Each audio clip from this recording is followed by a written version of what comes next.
Welcome to Candle Talks, sharing the expertise of teachers, lighting minds, and inspiring lives.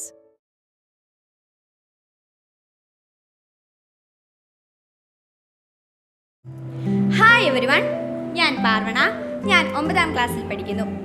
Xanthan skill സ്റ്റുഡിയോയിലെ teacher പ്രോഡ്കാസ്റ്റ് സീരീസിലെ candle talks എന്ന ആദ്യ എപ്പിസോഡിൽ നമ്മുടെ കൂടെ ഇവിടെ എത്തിച്ചേർന്നിരിക്കുന്നത് തിരുമൂലവിലാസം സ്കൂളിലെ പ്രധാന അധ്യാപികയും അതിലുപരി ഞങ്ങളുടെ പ്രിയപ്പെട്ട അധ്യാപികയുമായിരുന്ന സിസ്റ്റർ അലീനയാണ്. അലീന സിസ്റ്ററിനെ ഏറെ സ്നേഹത്തോടെയും ബഹുമാനത്തോടെയും ഞങ്ങളുടെ സെന്റ് തോമസ് കുടുംബത്തിലേക്ക് സ്വാഗതം ചെയ്യുന്നു. നമസ്കാരം സിസ്റ്റർ. നമസ്കാരമുണ്ട് പാർവണ. എന്തൊക്കെയുണ്ട് സിസ്റ്റർ വിശേഷം? നല്ല വിശേഷങ്ങൾ. തിരുമൂലവിലാസം കുടുംബത്തിൽ നിന്നും ഈ കുടുംബത്തിലേക്ക്, പ്രത്യേകിച്ച് സെന്റ് തോമസ് കുടുംബത്തിലേക്ക് നിങ്ങൾ പ്രത്യേകം ക്ഷണിച്ചതിന് ആദ്യമേ നന്ദി പറയുന്നു. അതുപോലെ തന്നെ കഴിവുറ്റതായ കുഞ്ഞുങ്ങൾ, പ്രത്യേകിച്ച് പാർവണയെ പോലെയുള്ള കഴിവുറ്റവരായിട്ടുള്ള കുഞ്ഞുങ്ങളെ വാർത്തെടുത്ത് ഈ ഒരു വിദ്യാലയത്തിലേക്ക് വിടുവാനും ഈ വിദ്യാലയത്തിൽ വന്നതിന് ശേഷം വീണ്ടും അവർ കഴിവുകൾ അങ്ങേയറ്റം വളർത്തിക്കൊണ്ട് വരുന്നത് കാണുന്നതിലും ഏറെ സന്തോഷമുണ്ട്. സിസ്റ്ററെ, നമ്മുടെ സമൂഹത്തിൽ കുറേയധികം പ്രൊഫഷൻസ് ഉണ്ട്. അതിൽ അധ്യാപകനം എന്ന പ്രൊഫഷൻ ടീച്ചർ തിരഞ്ഞെടുത്തു. അതിലേക്ക് വരാൻ ടീച്ചറിൻ്റെ ലൈഫിൽ ഇൻസ്പയർ ചെയ്യാൻ ആരെങ്കിലും ഉണ്ടായിരുന്നോ? എങ്ങനെയാണ് ടീച്ചർ എന്ന പ്രൊഫഷൻ തിരഞ്ഞെടുത്തത്? തീർച്ചയായിട്ടും ഒരധ്യാപിക എന്ന നിലയിൽ ഏറെ സന്തോഷവതിയാണ് ഞാൻ. കാരണം എന്നെ ഈ നിലയിലാക്കുവാൻ എൻ്റെ കുഞ്ഞുനാളിലെ അധ്യാപകർ ഒത്തിരിയേറെ ശ്രമിച്ചതുകൊണ്ടാണ് ഇന്ന് ഈ നിലയിൽ ഞാനുമായിരിക്കുക. പ്രത്യേകിച്ച് എന്നെ പഠിപ്പിച്ച ഒരു കുഞ്ഞമ്മ ടീച്ചർ എന്ന് പറയുന്ന ഒരു അധ്യാപികയുണ്ട്. ടീച്ചറിനെ സംബന്ധിച്ചിടത്തോളം എൻ്റെ വീടിനടുത്തുള്ള ടീച്ചർ, ഞങ്ങൾക്കെല്ലാവർക്കും അറിയാവുന്ന, പ്രത്യേകിച്ച് പേരൻസിന് നന്നായിട്ട് പരിചയമുള്ള ടീച്ചർ. അതുകൊണ്ട് തന്നെ ടീച്ചർ ഞാൻ എന്ത് കാര്യം ചെയ്താലും ഉടൻ എൻ്റെ കൂട്ടത്തിലെത്തുകയും ഇനി തെറ്റാണ് എങ്കിൽ നന്നായിട്ട് ശാസിക്കുകയും ചെയ്തിട്ടുള്ള ഒരു വ്യക്തിയാണ് എൻ്റെ കുഞ്ഞമ്മ ടീച്ചർ. അടിയുടെ കാര്യത്തിൽ ടീച്ചർ ചെയ്യുന്ന ഏറ്റവും വലിയ കാര്യം എന്തെന്ന് ചോദിച്ചു കഴിഞ്ഞാൽ, ഇന്നത്തെ പോലെയല്ല അന്ന് 2 വടി 2 ചൂരൽ ഒന്നിച്ച് കൈ പിടിച്ചിട്ട്, അതും ഇടത് കൈയാണ് വാക്ക്, ആ ഇടത് കൈ കൊണ്ട് അടിച്ച് ഞങ്ങളെയൊക്കെ നല്ല നിലയിൽ എത്തിച്ച ഒരധ്യാപിക. അതുപോലെ തന്നെ ടീച്ചറിൻ്റെ ഹാൻഡ് റൈറ്റിങ് അത് എത്ര പറഞ്ഞാലും മതിയാവുകയില്ല. ഞാൻ ചെയ്യുന്നൊരു കാര്യമുണ്ടായിരുന്നു, ടീച്ചർ ബോർഡിൽ എങ്ങനെ എഴുതുമോ അതുപോലെ എഴുതാൻ ഞാൻ പരിശ്രമിക്കുമായിരുന്നു. അതുകൊണ്ട് തന്നെ കാക്ക ഇങ്ങനെ ചകഞ്ഞിട്ടേക്കുന്നത് പോലെ ആയിരുന്നു എൻ്റെ ഹാൻഡ് റൈറ്റിംഗ് ആദ്യം.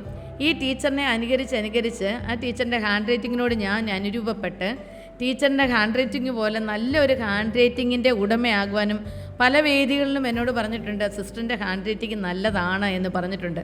അതിനൊക്കെ കാരണം എൻ്റെ LP സെക്ഷനിലെ അധ്യാപികമാരായിരുന്നു. പ്രത്യേകിച്ച് അന്ന് ഓരോ വിഷയം, പ്രത്യേകിച്ചുള്ള വിഷയം എന്ന് പറഞ്ഞാൽ എൻ്റെ മാത്സ് പഠിപ്പിച്ച ഒരു അധ്യാപകനുണ്ടായിരുന്നു, ജേക്കബ് സാർ. സാറിനെ സംബന്ധിച്ചിടത്തോളം സാറ് ബോർഡിൽ ഇങ്ങനെ വഴിക്കണക്കുകളൊക്കെ എഴുതി നല്ല രസമായിട്ട് ഇടുന്നത് കണ്ടു കഴിയുമ്പം തന്നെ നമുക്ക് പഠിക്കാൻ തോന്നുമായിരുന്നു. അങ്ങനെ സാറ് പഠിപ്പിക്കുന്നതും അതുപോലെ തന്നെ കുഞ്ഞുമ്മ ടീച്ചർ പഠിപ്പിച്ചതും കുഞ്ഞുമോൾ ടീച്ചർ പഠിപ്പിച്ചതുമായ പാഠങ്ങൾ ഒത്തിരിയേറെ ജീവിതത്തിൽ പകർത്താൻ സാധിച്ചിട്ടുണ്ട്. ആ ഒരു നിലയിൽ അങ്ങനെ വളർന്നു വന്നതുകൊണ്ട് ഞാനും അന്നും ആഗ്രഹിച്ചിട്ടുണ്ട്, നല്ലൊരു അധ്യാപികയായിട്ട് എനിക്കും ആവണം എന്നൊരാഗ്രഹം തോന്നിയിട്ടുണ്ട്. ഏതായാലും ഞാൻ സന്യാസ ജീവിതത്തിലേക്ക് കടന്നു വന്നു കഴിഞ്ഞപ്പോൾ എൻ്റെ സന്യാസ ജീവിതത്തിലെ അധികാരികൾ അത് മനസ്സിലാക്കി എന്നെ അധ്യാപനത്തിന് വേണ്ടതായ പ്രോത്സാഹനങ്ങളോ തന്ന് അതിന് വേണ്ടതായ കോഴ്സുകളൊക്കെ പഠിപ്പിച്ച് എന്നെ ഇന്ന് ഒരധ്യാപികയായി കാണുവാൻ പ്രത്യേകിച്ച് എന്നെ സഹായിച്ചത് എൻ്റെ ബഥനി സന്യാസിനി സമൂഹമാണ്. ആ സമൂഹത്തിലൂടെയാണ് ഞാനിന്ന് ഒരധ്യാപികയായി, അതിനുശേഷം ഏകദേശം 20 വർഷത്തോളം ഒരധ്യാപന ജീവിതത്തിലൂടെ തുടർന്ന് ഇന്ന് ഒരു പ്രധാന അധ്യാപികയാകുവാൻ എനിക്ക് അവസരം കിട്ടിയത്. സിസ്റ്റർ, ഒരു അധ്യാപികയ്ക്ക് വേണ്ട പ്രധാന ഗുണങ്ങൾ എന്താണെന്നാണ് സിസ്റ്റർ വിശ്വസിക്കുന്നത്? ഒരു അധ്യാപികയ്ക്ക് വേണ്ട പ്രധാന ഗുണം എന്താണെന്ന് ചോദിച്ചു കഴിഞ്ഞാൽ, തൻ്റെ മുന്നിലിരിക്കുന്ന കുഞ്ഞുങ്ങളെ മനസ്സിലാക്കുക, അവരേത് കഴിവുള്ളവരാണ്, അവരെപ്രകാരമുള്ളവരാണ് എന്ന് കൃത്യമായിട്ട് മനസ്സിലാക്കിയതിന് ശേഷം അവരുമായിട്ട് ചേർന്ന് പോവുക. ഒരധ്യാപികയെ സംബന്ധിച്ചിടത്തോളം, പ്രത്യേകിച്ച് ഞാനൊരു സന്യാസിനിയാണ്, ഒരു സന്യാസിനിയെ സംബന്ധിച്ചിടത്തോളം ഈ ലോകത്തിൻ്റെ ഒരു അമ്മയാണ്, മാതൃഹൃദയത്തോടു കൂടി നീങ്ങുന്നവളാണ് ഒരു സന്യാസിനി. അപ്പം തീർച്ചയായിട്ടും ഒരു പെറ്റമ്മയെപ്പോലെ കുട്ടികളെ കാണുകയും കേൾക്കുകയും അവരോടൊപ്പം ആയിരിക്കുകയും അവരുടെ വേദനകളിലാണേലും കൊള്ളാം, അവരുടെ കഴിവുകളിലാണേലും കൊള്ളാം, അവരുടെ നേട്ടങ്ങളിലാണേലും കൊള്ളാം, എല്ലാം സന്തോഷത്തോടു കൂടി ആയിരിക്കുക, അവരെ വളർത്തിയെടുക്കുക എന്നതാണ് എൻ്റെ ഏറ്റവും വലിയ ആഗ്രഹം. ഈ അധ്യാപനത്തിലൂടെയും എനിക്ക് ഒത്തിരിയേറെ ശിഷ്യസമ്പത്തുകളുണ്ട്. ഇന്നും എന്നെ മിക്കവാറും വിളിച്ചുകൊണ്ടിരിക്കുന്ന എൻ്റെ കുഞ്ഞുങ്ങൾ എനിക്കുണ്ട്. അത് എനിക്ക് തോന്നുന്നത് ഞാൻ അവർക്ക് കൊടുത്ത സ്നേഹം കൊണ്ടും അവരെന്നോട് കാണിച്ച ആ വലിയ സ്നേഹം കൊണ്ടുമാണ് ഇന്നും അവരെന്നോട് ചേർന്ന് നിൽക്കുന്നത്. പ്രത്യേകിച്ച് പിന്നെ കുഞ്ഞുങ്ങളോട് ചേർന്ന് നിൽക്കാൻ എനിക്ക് ഭയങ്കര ഇഷ്ടമുള്ള കാര്യമാണ്. ഇപ്പോഴാണെങ്കിലും പ്രായത്തിൻ്റേതായതല്ല, കുഞ്ഞുങ്ങളുടെ തലങ്ങളിലേക്ക് ഇറങ്ങാൻ ഇപ്പോഴും എനിക്ക് താല്പര്യമാണ്. അവരോടൊത്തായിരിക്കുവാനും എനിക്ക് താല്പര്യമാണ്. സിസ്റ്റർ, എനിക്ക് ഇപ്പോഴും ഓർമ്മയുണ്ട്, ഞങ്ങളെ അഭിനയത്തിൻ്റെ ആദ്യ പാഠങ്ങൾ സിസ്റ്റർ അഭിനയിച്ച് കാണിച്ചു തരുന്നതും ആ ഒരു കഥാപാത്രം എങ്ങനെ ഉൾക്കൊള്ളണമെന്ന് കാണിച്ചു തന്നതുമൊക്കെ എനിക്ക് ഇപ്പോഴും എൻ്റെ കൺകളിൽ ഇങ്ങനെ നിൽപ്പുണ്ട്. സിസ്റ്ററിൻ്റെ കുട്ടിക്കാലത്തെ ഇങ്ങനെ അഭിനയിക്കാനുള്ള വേദികൾ കിട്ടിയിട്ടുണ്ടോ? അതോ കിട്ടാതെ പോയ വേദികൾ സിസ്റ്ററിൻ്റെ കുഞ്ഞുങ്ങളിലൂടെ നേടിയെടുക്കുകയാണോ? അതെങ്ങനെയാണ്? പർവണ ചോദിച്ചത് ഒരർത്ഥവത്തായ ചോദ്യം തന്നെയാണ്. എൻ്റെ ജീവിതത്തിൽ എൻ്റെ ചെറുപ്പത്തിൽ ഞാൻ കുറച്ച് ഡാൻസ് കാര്യങ്ങളൊക്കെ ബേസിക്കായിട്ട് കുറച്ച് പഠിച്ചിട്ടുണ്ട്. ആ പഠിച്ച പാഠങ്ങൾ അന്നൊന്നും എനിക്ക് വലുതായിട്ട് നേടിയെടുക്കാനായിട്ട് സാധിച്ചിട്ടില്ല. പിന്നെ ആകെ എനിക്കുണ്ടായിരുന്ന വലിയ ഒരു മേഖല എന്ന് പറയുന്നത് എൻ്റെ ദേവാലയമായിരുന്നു. ദേവാലയത്തിലെ സൺഡേ സ്കൂൾ, ആ വേദിയിലൂടെ ഞാൻ ഒത്തിരിയേറെ വളർന്നിട്ടുണ്ട്. അന്നുണ്ടായിരുന്ന വൈദിക ശ്രേഷ്ഠരും സന്യസ്തരുമൊക്കെ എന്നെ ഒത്തിരിയേറെ വളർത്തിയിട്ടുണ്ട്. കഴിവുകളില്ലാഞ്ഞിട്ടും ആ കഴിവുകൾ നേടിയെടുക്കുവാനുള്ള പ്രോത്സാഹനം തന്ന് എന്നെ വളർത്തിയത് എൻ്റെ വൈദിക ശ്രേഷ്ഠരും അതുപോലെയുള്ള എൻ്റെ സന്യസ്തരുമായിരുന്നു. അന്നൊക്കെ എൻ്റെ അധ്യാപകർ അത്രയൊന്നും എന്നിലെ കഴിവുകൾ കാണുകയോ, കാരണം അധികം ഞാൻ ചെറുപ്പത്തിൽ ഓടി നടന്ന് ഇങ്ങനെ ജില്ലെന്ന് നടക്കുന്ന ഒരു ടൈപ്പൊന്നും അല്ലായിരുന്നു. എങ്കിലും പിന്നീട് കടന്നു വന്നു കഴിഞ്ഞപ്പോൾ ഒത്തിരിയേറെ കാര്യങ്ങൾ എൻ്റെ ജീവിതത്തിൽ ഞാൻ പഠിച്ചു. പ്രത്യേകിച്ച് ഞാൻ പറഞ്ഞല്ലോ ആദ്യമേ, ഞാൻ അല്പം ഡാൻസ് ഐറ്റംസ് എല്ലാം ആദ്യമേ തന്നെ പഠിച്ചതുകൊണ്ട് അതെൻ്റെ പ്രാവർത്തികമാക്കിയത് ഞാൻ എൻ്റെ സമൂഹത്തിൽ വന്നതിന് ശേഷമാണ്. എൻ്റെ ബദനി സന്യാസിനി സമൂഹത്തിൽ വന്നതിന് ശേഷം എൻ്റെ സിസ്റ്റേഴ്സ് എന്നിലെ ആ ഒരു കല കണ്ടു. അങ്ങനെ ആ സിസ്റ്റേഴ്സിനെ തന്നെ, അതായത് സിസ്റ്റേഴ്സ് ആകാൻ വരുന്ന കുഞ്ഞുങ്ങളെ ഡാൻസ് പഠിപ്പിക്കാനുള്ള വേദിയൊക്കെ എനിക്ക് തന്നു. അങ്ങനെ ഞാൻ ആ ഒരു വേദിയൊക്കെ നന്നായിട്ട് ഉപയോഗിച്ചു. അതുപോലെ തന്നെ ദേവാലയങ്ങളിൽ, ഞങ്ങൾ പള്ളികളിൽ എല്ലാ ആഴ്ചയും പോകുന്നുണ്ട്. അവിടെയുണ്ട് ഇതുപോലെ തന്നെ സൺഡേ സ്കൂൾ കലോത്സവങ്ങളുണ്ട്. ഈ സൺഡേ സ്കൂൾ കലോത്സവങ്ങൾക്കൊക്കെ കുട്ടികളെ വളർത്തിക്കൊണ്ട് വരാൻ വേറെ ആരുമില്ല, ഞങ്ങൾ തന്നെ വേണം. അപ്പം ആ ഒരു മേഖലയിലും ഞാനത് ചെയ്തെങ്കിൽ മാത്രമേ എൻ്റെ കുഞ്ഞിനത് മനസ്സിലാകൂ എന്നുള്ളൊരു ചിന്ത എനിക്കുണ്ടായിരുന്നു. അതുപോലെ തന്നെ സ്കൂൾ തലത്തിലേക്ക് കയറി വന്നു കഴിഞ്ഞപ്പോഴും കലോത്സവ വേദി എന്ന് പറഞ്ഞാൽ എനിക്കൊരു ഹരമാണ്. അന്നും ഇന്നും പല, അതായത് പ്രത്യേകിച്ച് ഡാൻസിൻ്റെ മേഖലകളിലാണേലും കൊള്ളാം. ഇപ്പം എൻ്റെ കൂട്ടത്തിലുണ്ടായിരുന്ന എന്നെക്കാട്ടി മൂത്ത സിസ്റ്റേഴ്സ് ഉണ്ട്. അവരെനിക്ക് ഒത്തിരിയേറെ കാര്യങ്ങൾ പറഞ്ഞു തന്നിട്ടുണ്ട്. ഇങ്ങനെ ചെയ്യണം, അത് ചെയ്യുകയാണെങ്കിൽ ഇന്ന കാര്യങ്ങൾ ശ്രദ്ധിക്കണം. അപ്പോൾ ഒരു കുട്ടിക്ക് എന്തെങ്കിലും കുറവുണ്ടെങ്കിൽ ആ കുട്ടിയെ പറഞ്ഞ് മനസ്സിലാക്കി ആ ഒരു നേതൃത്വത്തിലേക്ക് കൊണ്ടുവരണമെന്നൊക്കെ എൻ്റെ സിസ്റ്റേഴ്സാണെങ്കിലും എനിക്ക് പറഞ്ഞു തന്നിട്ടുണ്ട്. ആ പറഞ്ഞു തന്നിട്ടുള്ള പാഠങ്ങൾ ഞാൻ ഒത്തിരിയേറെ എൻ്റെ ഹൃദയത്തിൽ സ്വാംശീകരിച്ച്, എൻ്റെ ജീവിതത്തിൽ ഞാൻ സ്വാംശീകരിച്ച് വെച്ചു. അതുകൊണ്ട് തന്നെ എൻ്റെ മുൻപിലിരിക്കുന്ന കുഞ്ഞുങ്ങൾ, എനിക്കൊരു പ്രത്യേകതയെന്ന് പറയുന്നത്, എൻ്റെ മുമ്പിലിരിക്കുന്ന കുഞ്ഞുങ്ങൾ എത്രമാത്രം വളരുമോ അത്രയും വളർത്തണം എന്നൊരാഗ്രഹം. അതിനുവേണ്ടി ഞാൻ അഭിനയിക്കണം, ഞാൻ അഭിനയിക്കും. ഇനി വേറെന്തെങ്കിലും കാര്യങ്ങൾ ചെയ്തു കൊടുക്കണോ, അത് ഞാൻ ചെയ്തു കൊടുത്തിരിക്കും. കാരണം എൻ്റെ കുഞ്ഞുങ്ങൾ, എൻ്റെ മുന്നിലിരിക്കുന്ന കുഞ്ഞുങ്ങൾ എന്നേക്കാൾ വളർന്നു വരണം, ഇന്ന് ലോകത്തറിയപ്പെടുന്ന എൻ്റെ കുഞ്ഞുങ്ങളായി തീരണം എന്നൊരാഗ്രഹമുണ്ട്. അതുകൊണ്ട് ഏത് രീതിക്ക് വേണമെങ്കിലും, അഭിനയിക്കാനാണെങ്കിലും അതുപോലെ തന്നെ ഡാൻസ് പഠിപ്പിക്കാനാണേലും അല്ലെ പഠനത്തിൻ്റെ മേഖലയിലാണേലും എന്നെക്കൊണ്ട് കഷ്ടപ്പെട്ട് നേടിയെടുക്കാൻ പറ്റുന്നതാണോ അത് ഞാൻ നേടിയെടുത്ത് കുഞ്ഞുങ്ങൾക്ക് കൊടുത്തിരിക്കും. അതെൻ്റെ ഒരു ജീവിതത്തിൽ ചെറുപ്പം മുതലേ ഉണ്ടായിരുന്ന ഒരു ശീലമായിരുന്നു. കാരണം പ്രത്യേകിച്ച് കുടുംബത്തിൽ എൻ്റെ പേരൻസിനൊന്നും പറഞ്ഞു തരാൻ അറിയുന്ന വ്യക്തികൾ, അവർ കർഷകരൊക്കെ ആയിരുന്നു. അപ്പം അവർക്കധികം ഇങ്ങനെ പറഞ്ഞു തരാനോ ഇന്ന കാര്യങ്ങൾ ചെയ്തു തരണോ എന്നൊക്കെ പറഞ്ഞു തരാനോ ഒന്നും അവർക്കറിയില്ല. പക്ഷേ ഇങ്ങനെയുള്ള നേട്ടങ്ങളിലൂടെ ഇതൊക്കെ ഞാൻ കുറച്ചൊക്കെ സ്വായത്തമാക്കിയതാണ്.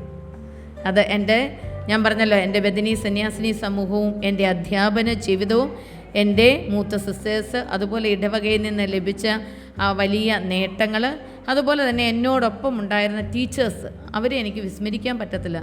അവരും ഇതുപോലെ കഴിവുള്ള ടീച്ചേഴ്സായിരുന്നു. അപ്പോൾ അവരും ഇതുപോലെയുള്ള പാഠങ്ങൾ നമുക്ക് പറഞ്ഞു തരും. ഇത് ചെയ്യണം, ഇങ്ങനെ ചെയ്യണം, ചെയ്യുമ്പോൾ ഇന്ന കാര്യങ്ങളെല്ലാം ഓർത്തിരിക്കണം, എല്ലാം അക്കമിട്ട് പറഞ്ഞു തരും. അതുകൊണ്ട് അതെല്ലാം ഒന്ന് ശ്രദ്ധിക്കാനും പഠിക്കാനും സാധിച്ചത് കൊണ്ടാണ് ഇങ്ങനൊരു മേഖലയിൽ കുഞ്ഞുങ്ങളെ വളർത്തിയെടുക്കാനായിട്ട് സാധിച്ചത്. അതിനുവേണ്ടി കഷ്ടപ്പെടണമെന്നുണ്ടെങ്കിൽ ഏതറ്റം വരെ പോയും കഷ്ടപ്പെടും, അത്രയേ ഉള്ളൂ. ടീച്ചർ, ഒരു സ്കൂളിൽ കുറേ കുട്ടികളുണ്ട്. അതിൽ അഭിനയിക്കാൻ കഴിവുള്ള കുട്ടികളുണ്ട്, പാടാൻ കഴിവുള്ള കുട്ടികളുണ്ട്, ഡാൻസ് കളിക്കാൻ കഴിവുള്ള കുട്ടികളുണ്ട്. ഈ കുട്ടികളൊക്കെ എങ്ങനെയാണ് സിസ്റ്റർ തിരിച്ചറിയുന്നത്? ഇവരെയൊക്കെ തിരിച്ചറിയുക എന്ന് പറയുന്നത്, നമുക്കറിയാം സ്കൂൾ ലെവലിലാണെങ്കിൽ ഈ വെള്ളിയാഴ്ച ദിവസങ്ങളിൽ സാഹിത്യ സമാജം എന്നും പറഞ്ഞൊരു പരിപാടിയുണ്ട്. പാർവണിക്കറിയാമല്ലോ, വെള്ളിയാഴ്ച ദിവസങ്ങളിൽ ലാസ്റ്റ് പീരീഡ് നമ്മുടെ സ്കൂളിലുണ്ടായിരുന്നു. അപ്പോൾ ആ സമയത്താണേലും നമ്മൾ എന്ത് ചെയ്യും, കുഞ്ഞുങ്ങളെ പല പരിപാടികൾ അവതരിപ്പിക്കാനുള്ള സാഹചര്യങ്ങൾ കൊടുക്കും. അതുപോലെ തന്നെ ചെയ്യുന്നുണ്ട്. ഓരോ ദിനാചരണങ്ങൾ നടത്തുമ്പോൾ പല രീതിക്കാണ് ഓരോ ദിനാചരണങ്ങളും നടത്തുക. ഇപ്പോൾ ഒരു പോസ്റ്റർ നിർമ്മിക്കാൻ പറഞ്ഞാൽ, അല്ലെങ്കിൽ എന്തിനെപ്പറ്റി ഒരു ചിത്രം വരയ്ക്കാൻ പറഞ്ഞാൽ, ഒരു കുട്ടി എന്തു ചെയ്യും, വരയ്ക്കുന്ന കാണുമ്പോൾ നമുക്ക് മനസ്സിലാവും ഈ കുട്ടിയെ ഈ തലത്തിലൂടെ മുന്നോട്ട് കൊണ്ടുപോയാൽ അവൻ മികച്ച നേട്ടം കൈവരിക്കും. ഇനിയും പുസ്തകപ്പുഴുക്കളായ കുട്ടികളാണോ, അവരെ നമ്മളൊന്ന് നോക്കി അവർക്കൊന്ന് പറഞ്ഞു കൊടുത്താൽ ഒന്നിൽ അവൾ നല്ല എഴുത്തുകാരായിട്ട് വരും, അല്ലെങ്കിൽ നല്ല പ്രഭാഷണ കലയുള്ളവരായിട്ട്. പ്രത്യേകിച്ച് പാർവണയെപ്പോലെയുള്ള കുഞ്ഞുങ്ങളാണെങ്കിൽ നല്ല പ്രഭാഷണത്തിൽ, പ്രത്യേകിച്ച് സംസ്കൃതം പ്രഭാഷണം ജില്ലാതലത്തിൽ 1ാം സ്ഥാനം നേടിയെടുത്ത കുട്ടിയാണ് പാർവണ. അപ്പം പാർവണ അങ്ങനെ കയറി വന്നു എങ്കിൽ അതിൻ്റെയൊക്കെ മുന്നിൽ എന്തുണ്ടോ, ഒരു അധ്യാപികയുടെ സാന്നിധ്യവും സഹകരണവും എപ്പോഴും ഉണ്ട്. കാരണം പ്രോത്സാഹനം അല്ലേ, പല തരത്തിൽ. ഇപ്പം സംസ്കൃതത്തിൽ ഞങ്ങളുടെ അനർക്ക സിസ്റ്ററാണ് പാർവണ ഇങ്ങനെ ഉന്തി ഓരോ വാക്കുകളും ഓരോ അക്ഷരങ്ങളും പറഞ്ഞു തന്ന് നല്ല ഭംഗിയായിട്ട് പഠിപ്പിച്ചെന്ന് പാർവണ ജില്ലാതലത്തിൽ 1ാം സ്ഥാനം മേടിക്കുമ്പോൾ മാധ്യമങ്ങളെല്ലാം പാർവണയെ വാഴ്ത്തിപ്പാടിയ ഒരു സമയമുണ്ടായിരുന്നു. ആരിട്ടതാണെന്നൊന്നും അറിയില്ല, എങ്കിലും പല വേദികളിലും പല മാധ്യമങ്ങളിലും പാർവണ അന്നൊരു ചർച്ചാ വിഷയമായിരുന്നു. അപ്പം അധ്യാപകർ പല രീതിക്കാണ് ഇത് കണ്ടെത്തുക. അപ്പോൾ ഓരോ തരത്തിൽ ഇപ്പം കവിത എഴുതാൻ ഒരാളെ വേണം. അപ്പം എന്തു ചെയ്യും, എല്ലാവരോടും പറയും ഒരു പേപ്പർ എടുക്കുക. അപ്പോൾ എന്തു ചെയ്യും, എല്ലാവരും പേപ്പർ എടുത്ത് ഒരു വിഷയം കൊടുക്കും. ആ കുട്ടി എന്തു ചെയ്യും, കവിത എഴുതും. എല്ലാവരും കവിത എഴുതും. അതിൻ്റെ അകത്ത് നന്നായിട്ട് എഴുതാൻ പറ്റുന്ന കുട്ടിയാണെ നമ്മൾ എന്തു ചെയ്യും, അവരെ പ്രോത്സാഹിപ്പിച്ച് ആ ഒരു മേഖലയിലേക്ക് കൊണ്ടെത്തിക്കും. അതുപോലെ തന്നെയാണ് നമുക്കറിയാം, നമ്മുടെ സ്കൂളുകളിൽ എല്ലാ ദിനാചരണങ്ങളിലും അല്ലെ മറ്റെന്ത് പരിപാടി വന്നാലും ഇപ്പം ഏതെങ്കിലും ഐറ്റംസൊക്കെ നമ്മൾ പഠിപ്പിക്കും അല്ലേ. ഡാൻസ് ആയാലും കൊള്ളാം, നാടകമായാലും കൊള്ളാം, മറ്റ് എന്ത് പ്രോഗ്രാമുകളാണെങ്കിലും കൊള്ളാം. അപ്പം നമ്മൾ എന്തു ചെയ്യും, കുറേ പേരെ ഇങ്ങനെ എടുത്തു വെച്ച് നോക്കി അതിൻ്റെ അകത്തുനിന്ന് എന്തു ചെയ്യും, ഓരോ തലത്തിലുള്ളവരെ അരിച്ചരിച്ച് മാറ്റി വയ്ക്കും. അതായത് നമ്മളറിയാം, തേയില കണ്ടിട്ടുണ്ടല്ലോ അല്ലേ. ഈ തേയില എന്ന് പറയുന്ന സാധനം നമ്മൾ കാണുന്നത് പൊടിയായിട്ടാണ് അല്ലേ, അതങ്ങനെയല്ല, ഇലയായിട്ടാണ്. അപ്പം ഈ ഇല പല ഘട്ടങ്ങളിലൂടെയാണ് വരിക. ഏറ്റവും അവസാനമാണ് ഈ പൊടിയായിട്ട് കിട്ടുക. എന്ന് പറഞ്ഞതുപോലെ തന്നെ എന്താണ്, ഓരോരുത്തരെയും അവരവരുടെ കഴിവനുസരിച്ച് മാറ്റിയെടുക്കാനുള്ള ഒരു അനുഗ്രഹം ഈശ്വരൻ നൽകിയിട്ടുമുണ്ട് എല്ലാ അധ്യാപകർക്കും. അതായത് ഇന്ന് എനിക്ക് മാത്രമല്ല, നമ്മുടെ മുൻപിൽ വരുന്ന ഏത് അധ്യാപകനായാലും അധ്യാപികയാണെങ്കിലും അവർക്ക് അങ്ങനെ ഒരു കഴിവ് ഈശ്വരൻ കൊടുത്തിട്ടുണ്ട്. അത് എങ്ങനെയാണ് അതിനെ ഓരോ തരത്തിലും ഓരോ തലത്തിലൂടെയാണ് കണ്ടെത്തുന്നതെന്ന് മാത്രമേ ഉള്ളൂ. സിസ്റ്റർ, ഒരു സന്യാസ സമൂഹത്തിൻ്റെ ചിട്ടവട്ടങ്ങൾ പാലിച്ച് ആദ്യം ഒരു സ്കൂളിൻ്റെ അധ്യാപികയായി, പിന്നെ അതേ സ്കൂളിലെ തന്നെ പ്രധാന അധ്യാപികയായി ഇപ്പോൾ ജോലി ചെയ്യുമ്പോൾ സിസ്റ്റർ എന്താണ് തോന്നുന്നത്?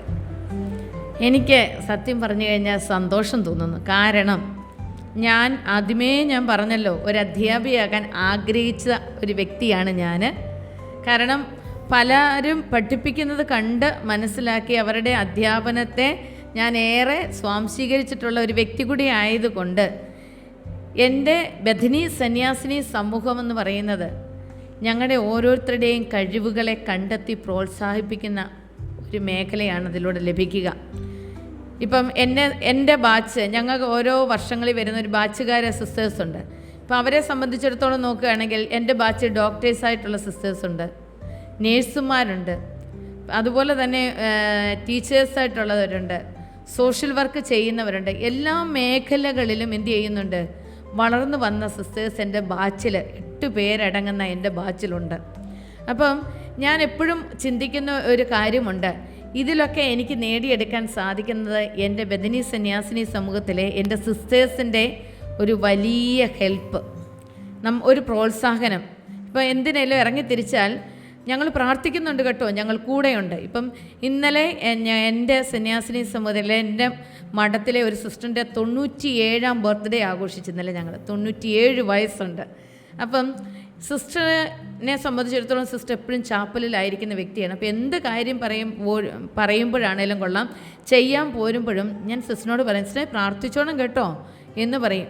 അപ്പം ഈ പ്രായമുള്ള സിസ്റ്റേഴ്സൊക്കെ ഉണ്ടല്ലോ, പ്രായമുള്ളവർ തന്നെയല്ല, എല്ലാവരും തന്നെ നമ്മളൊരു കാര്യത്തിന് ഇറങ്ങുന്നതിന് മുമ്പേ ഇനിയൊരു കാര്യം നടക്കുന്നുണ്ടെന്ന് പ്രാർത്ഥിക്കണം പറഞ്ഞാൽ തീർച്ചയായിട്ടും അവർ പ്രാർത്ഥിക്കുക തന്നെയല്ല, ഈ ഒരു കാര്യം കഴിഞ്ഞ് കയറി ചെല്ലുമ്പോൾ ആദ്യം ചോദിക്കുന്നത്, അലീന സിസ്റ്ററെ എങ്ങനെയുണ്ടായിരുന്നു, കാര്യങ്ങളൊക്കെ നന്നായിട്ട് പോയോ? ഇത് കേട്ട് കഴിയുമ്പം തന്നെ നമുക്കെന്താ ഒരു സന്തോഷം. അപ്പം എനിക്ക് നന്നായിട്ട് ചെയ്യണം അല്ലേ, പിന്നെയും കാരണം ഇവരെൻ്റെ കൂട്ടത്തിലുണ്ട് എന്നുള്ള ഒരു വലിയ, അപ്പോൾ ആ ഒരു എൻ്റെ കൂട്ടത്തിൽ എനിക്കുണ്ട്, എനിക്ക് താങ്ങായിട്ട് തണലായിട്ട് എൻ്റെ സമൂഹം എൻ്റെ കൂട്ടത്തിലുണ്ട് എന്ന് 100% ബോധ്യം എനിക്കുണ്ട്. പ്രത്യേകിച്ച് ധന്യന്മാർ ഇവാനിയോസ് പിതാവിൻ്റെ നാമധേയത്തിൽ രൂപപ്പെട്ടതാണ് ഞങ്ങളുടെ ബദനി സന്യാസിനി സമൂഹം. അതുപോലെ തന്നെ ഈ സ്കൂളും തിരുമൂലവിലാസ സ്കൂളും പിതാവിനാൽ സ്ഥാപിക്കപ്പെട്ട സ്കൂളാണ്. അപ്പോൾ ആ പിതാവിൻ്റെ ചൈതന്യവും ആദ്യമുണ്ടായിരുന്ന ഞങ്ങളുടെ സിസ്റ്റേഴ്സിൻ്റെ ചൈതന്യവും ഒക്കെ ഇന്നും ഞങ്ങളെ നയിച്ചുകൊണ്ടിരിക്കുന്നു. പ്രത്യേകിച്ച് പ്രാർത്ഥന തന്നെയല്ല, പ്രാർത്ഥനയിലൂടെയും അതുപോലെ തന്നെ ഞങ്ങളുടെ ജീവിതത്തെ നേടിയെടുക്കാവുന്ന ഞങ്ങളുടെ പ്രവർത്തനങ്ങളിലൂടെയും അതിന്നും സ്വായത്തമാക്കാൻ സാധിക്കുന്നുണ്ട്. അതുകൊണ്ട് പ്രോത്സാഹനമാണ് ഏറ്റവും കൂടുതൽ എനിക്ക് ലഭിച്ചുകൊണ്ടിരിക്കുന്നത്. ഇന്ന് തിരുമൂലവിലാസം കുടുംബത്തിൻ്റെ ഒരു പ്രധാന അധ്യാപികയായിരിക്കുമ്പോൾ എനിക്ക് പറയാതിരിക്കാൻ പറ്റത്തില്ല, എൻ്റെ സിസ്റ്റേഴ്സും എൻ്റെ അധ്യാപകരും അവരാണ് എന്നെ ഇങ്ങനെ കൈ പിടിച്ച് നടത്തിക്കൊണ്ടിരിക്കുന്നത്. എൻ്റെ അനധ്യാപകരും അങ്ങനെ തന്നെ എപ്പോഴും എൻ്റെ കൂട്ടത്തിൽ അവരുണ്ട്. അല്ലാതെ ഒരു പ്രതിസന്ധി വന്നാൽ തളർന്നു പോകാതെ താങ്ങാൻ എനിക്ക് അവരുണ്ട് എന്നതാണ് എൻ്റെ ഏറ്റവും വലിയ കരുത്തും ശക്തിയും. ടീച്ചറെ, നമ്മുടെ സെൻറ് തോമസ് സ്കൂളിലെ കുട്ടികൾക്ക് വേണ്ടി sister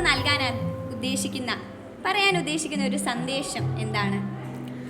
cent Thomas higher secondary സ്കൂളിലെ കുഞ്ഞുങ്ങളെ സംബന്ധിച്ചിടത്തോളം എനിക്ക് ഏറ്റവും അധികം കയറി വരാൻ ഇഷ്ടപ്പെടുന്ന ഒരു വിദ്യാലയമാണ് ഈ സെൻറ് തോമസ്. കാരണം എന്താണെന്ന് ചോദിച്ചു കഴിഞ്ഞാൽ, ഇവിടുത്തെ അധ്യാപകർ പലരും എന്നോടൊപ്പവും ഞാൻ കൈത്താങ്ങ് കൊടുത്തിട്ടുള്ള അധ്യാപകരും ഇന്ന് ഇവിടെയുണ്ട്. പ്രത്യേകിച്ച് നിങ്ങളുടെ അധ്യാപകരായിരിക്കുന്ന ജൂലി ടീച്ചർ, അതുപോലെ തന്നെ നിങ്ങളുടെ ഇംഗ്ലീഷിൻ്റെ അധ്യാപകനായിരിക്കുന്ന ലൈജു സാറ്, ഇങ്ങനെ ഒത്തിരിയേറെ അധ്യാപകരെ ആണേലും എനിക്ക് മിക്കവാറും എല്ലാ അധ്യാപകരെയും ഞാൻ ഹൃദയത്തോട് ചേർത്ത് വച്ചിരിക്കുന്ന അധ്യാപകരാണ്. അതുപോലെ തന്നെ നിങ്ങളുടെ പ്രധാന അധ്യാപികയായിരിക്കുന്ന ഷാലു ടീച്ചർ ഞാനും ഒരേ സ്കൂളിൽ പഠിപ്പിച്ച അധ്യാപകരാണ്. അതുതന്നെ ഏറ്റവും സന്തോഷകരമായ ഒരു കാര്യമാണ്. പിന്നീട് ഇവിടേക്ക് കയറി വരുമ്പോൾ എനിക്ക് കേൾക്കാൻ പറ്റുന്ന ഒരു ശബ്ദം, അലീന സിസ്റ്ററെ എന്നുള്ളൊരു വിളിയുണ്ട്. അതെൻ്റെ കുഞ്ഞുങ്ങളുടെ വിളിയാണ്. ഇന്നാണെങ്കിലും ഞാൻ ഇപ്പോൾ ഇങ്ങോട്ട് കയറി വരുമ്പോൾ ഈ വാതിക്കൽ ഒരു 5-6 കുഞ്ഞുങ്ങൾ ഇരിപ്പുണ്ട്. അവരാദ്യം കണ്ടതേ പറഞ്ഞത് അലീന സിസ്റ്റർ എന്നാണ്. അപ്പോൾ ഇത് കേൾക്കുമ്പോൾ മനസ്സിൽ അങ്ങോട്ട് വരുന്ന ഒരു സന്തോഷമുണ്ട്. അത് എത്ര ആൾക്കാരോട് ആ സന്തോഷം നമ്മൾ പറഞ്ഞറിയിച്ചാലും അത് പൂർണ്ണമാവുകയില്ല. അത് അനുഭവിച്ച് തന്നെ അറിയണം. അനുഭവിച്ചറിയുമ്പോഴാണ് അതിൻ്റെ മാധുര്യം ആസ്വദിക്കാൻ സാധിക്കുന്നത്. പിന്നെ അതുപോലെ തന്നെ എനിക്ക് ഏറ്റവും സന്തോഷം തോന്നിയിട്ടുള്ളത്, തിരുമൂലവിലാസത്തിൽ നിന്ന് ഞങ്ങൾ ഉരുട്ടി പുരട്ടിയാണേലും ഞങ്ങളുടെ കുഞ്ഞുങ്ങളെ എങ്ങനെയെങ്കിലും കഴിവുള്ളവരാക്കി ഇങ്ങോട്ട് വിടുമ്പോൾ അവരെ ചേർത്ത് പിടിക്കാൻ സെൻറ് തോമസിലെ അധ്യാപകർ സന്തോഷത്തോടുകൂടി ഞങ്ങൾക്കുണ്ട് എന്നുള്ള ഒരു ബോധ്യം ഞങ്ങൾക്കുണ്ട്. കാരണം ഇങ്ങോട്ട് ഞാനാണേലും പറയും, സെൻറ് തോമസിൽ പോവും, ഞാൻ പറഞ്ഞേക്കാം എന്നാണ് ഞാൻ പറയാറ് പതിവ്. ഞാൻ പറഞ്ഞേക്കാം എന്നേ പറയത്തുള്ളൂ. അപ്പം ഞാൻ പറയും ഇന്ന കുട്ടികളൊക്കെ വരുന്നുണ്ട്, എൻ്റെ കുഞ്ഞുങ്ങളൊക്കെ വരുന്നുണ്ട്. അപ്പം ഇവിടെ ഒരു കാര്യം നടക്കുമ്പോഴും ആ നടന്നു കഴിഞ്ഞാൽ ഉടനെ ഫോട്ടോസൊക്കെ നോക്കുമ്പോൾ ഞാൻ ആദ്യം നോക്കുന്നത് എൻ്റെ കുഞ്ഞുങ്ങളാണോ. പ്രത്യേകിച്ച് അത് ഭയങ്കര സന്തോഷമാണ്. കഴിഞ്ഞ ഇടയ്ക്ക് ഇവിടെ ഒരു പ്രോഗ്രാം നടന്നു കഴിഞ്ഞപ്പോൾ ലൈജു സാർ എനിക്ക് കുറച്ച് ഫോട്ടോസ് ഇട്ട് തന്നു. ഇട്ട് കഴിഞ്ഞപ്പോൾ ഞാൻ പറഞ്ഞു ഇതെൻ്റെ കുഞ്ഞുങ്ങളാണെന്ന് പറഞ്ഞു. എനിക്ക് ഒത്തിരി സന്തോഷം. കാരണം ഞങ്ങൾ വളർത്തിവിട്ട തിരുമൂല വിലാസത്തിൻ്റെ ഞങ്ങളുടെ കുഞ്ഞുങ്ങൾ ഇത്രയേറെ വളർന്നു വരുന്നു എന്ന് കാണുന്നതിൽ ഏറ്റവും സന്തോഷം. അതിനേക്കാട്ടിലുപരിയാണ് ഇന്ന് ഈ വേദി പങ്കിടുമ്പോൾ എൻ്റെ കുട്ടി തന്നെ ആയിരിക്കുന്ന, എൻ്റെ കുഞ്ഞ് തന്നെ ആയിരിക്കുന്ന പാർവണ എന്നോടൊപ്പം ആയിരിക്കുന്നതും എന്നെ ഇങ്ങനെ ചോദ്യം ചെയ്യുന്നതും ഒക്കെ കാണുമ്പോൾ എനിക്ക് അതിലേറെ സന്തോഷം. അപ്പം ഏതായാലും കൊള്ളാം. സെൻറ് തോമസിനെ സംബന്ധിച്ചിടത്തോളം ഞാൻ ഏറ്റവും ഹൃദയത്തിൽ നെഞ്ചോട് ചേർത്ത് വെച്ചിരിക്കുന്ന ഒരു സ്കൂളും എൻ്റെ അധ്യാപകനും പ്രത്യേകിച്ച് എൻ്റെ കുഞ്ഞുങ്ങളെല്ലാം ഓടി നടക്കുന്ന എൻ്റെ വിദ്യാലയമാണ്. അതുകൊണ്ട് ഈ സെൻറ് തോമസുകാരാണേലും കൊള്ളാം, തിരുമൂല വിലാസം കുടുംബത്തിലേക്ക് എപ്പോഴാണെങ്കിലും ഓടിയെത്താൻ അവർ തയ്യാറാണ്. ഏത് കാര്യത്തിലും ടീച്ചറെ ഒരു ആളിനെ ഒന്ന് വിട്ടുതരാമോ, അല്ലെങ്കിൽ ഒരു ടീച്ചറിനെ ഒന്ന് വിട്ടുതരാമോ എന്ന് ചോദിച്ചു കഴിഞ്ഞാൽ സെൻറ് തോമസിൽ നിന്ന് നൊടി നേരം കൊണ്ട് തന്നെ തിരുമൂല വിലാസത്തിലേക്കും ഓടിയെത്തുന്ന അധ്യാപകർ. അതിനെല്ലാം കാരണം നമ്മുടെ പ്രധാന അധ്യാപികയായിരിക്കുന്ന ഷാലു ടീച്ചർ കൂടിയാണ്. അപ്പോൾ ഒത്തിരിയേറെ സന്തോഷം ഈ വിദ്യാലയത്തിലെത്തുവാനും ഈ വിദ്യാലയത്തോട് ചേർന്നിരിക്കുവാനും എൻ്റെ കുഞ്ഞുങ്ങളെ കാണാനും. ഒരിക്കൽ പോലും ഇവിടെ വന്നിട്ട് കാണണ്ട എന്ന് എന്നോട് പറഞ്ഞിട്ടില്ല. ഇനിയും ഒരു കുട്ടി അവൾ എന്നെ കണ്ടിട്ട് ഓടി വന്നാൽ പോലും ഇന്ന് നിനക്ക് ക്ലാസ് അല്ലേ എന്നൊരു അധ്യാപകർ ഇന്ന് വരെ ചോദിച്ചിട്ടില്ല. അതാണ് എനിക്ക് ഏറ്റവും വലിയ സന്തോഷവും ആഹ്ലാദവും. അവിടുന്ന് വരുന്ന ആ കഴിവിനൊത്ത് എൻ്റെ കുട്ടികളെ വളർത്തുവാൻ ഇവരും കഴിവുറ്റവരാണ് എന്ന് ബോധ്യമുള്ളത് കൊണ്ടാണ് എൻ്റെ കുഞ്ഞുങ്ങളെ ഇവരുടെ കൈകളിൽ പരമേൽപ്പിച്ചിരിക്കുന്നത്. അതുകൊണ്ട് സെൻറ് തോമസിനെ ഞാൻ എന്നും നെഞ്ചോട് ചേർക്കുന്നു. സിസ്റ്റർ നന്നായിട്ട് പാട്ടൊക്കെ പാടുമെന്ന് എനിക്കറിയാം. ഞങ്ങൾക്ക് വേണ്ടി ഒരു 2 വരി പാട്ട് പാടുമോ? പാട്ട് പാടുമോ എന്ന് ചോദിച്ചാൽ പാട്ട് പാടുമായിരുന്ന കാലഘട്ടം ഉണ്ടായിരുന്നു. അതിനുശേഷം അല്പം തൊണ്ടയ്ക്കൊക്കെ പ്രശ്നമൊക്കെ ആയതുകൊണ്ട് ഞാൻ അധികം ഇപ്പം പാടാറില്ല. വേണമെങ്കിൽ 2 വരി, അത് നന്നായിരിക്കുമോ എന്ന് എനിക്ക് തോന്നുന്നില്ല. എങ്കിലും പാർവണ അത് പറഞ്ഞതുകൊണ്ട് ചെയ്യാതിരിക്കാൻ പറ്റുകയില്ലല്ലോ. കാരണം എന്നെ മുഴുവനായിട്ട് അരച്ചു കലക്കി കുടിച്ചു വെച്ചിരിക്കുന്ന വ്യക്തിയാണ് പാർവണ. അപ്പം അതുകൊണ്ട് തീർച്ചയായിട്ടും എന്ത് ചെയ്യണം, പാർവണ പറയുന്നത് ഞാൻ അനുസരിച്ചേ പറ്റൂ. നോക്കാം. നിങ്ങൾ പറയുന്ന പോലെ സിനിമാ പാട്ടൊന്നും എനിക്ക് പാടാനൊന്നും അറിയത്തില്ല കേട്ടോ. എനിക്കറിയാവുന്ന പാട്ടിൻ്റെ 2 വരി ഞാൻ പാടാം.